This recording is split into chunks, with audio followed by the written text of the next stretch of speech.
Ito naman tila mapapasana all dahil buong suporta ang pinakita ng isang LGU sa kanilang mga kabataang atleta sa 2025 Batang Pinoy National Championships matapos maglaan ng 100,000 na pinansyal na tulong para sa 867 na delegado ng lungsod.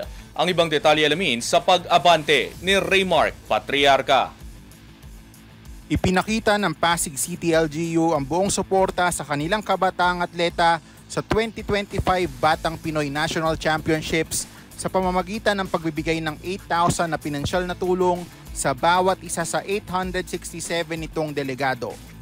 Ang akbang na ito ay nagpapatunay sa matibay na pagtutok ng lungsod sa larangan ng pampalakasan ng mga kabataan. Bukod sa cash aid, naghandog din ang Pasig LGU ng 100,000 piso para sa 8 araw na pananatili sa isang 4-star hotel sa General Santos City.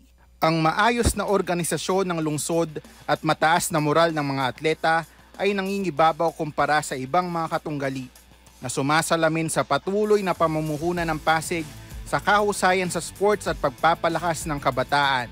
Sa pagtatapos ng Batang Pinoy 2025, ipinakita ng mga atleta, kabilang na si Penchak Silat athlete Michael Labaron, ang kanilang pinakamahusay na pagganap kasabay ng suporta ng lungsod bilang bahagi ng layunin ng Pasig na maitaguyod ang susunod na henerasyon ng kanilang mga atleta.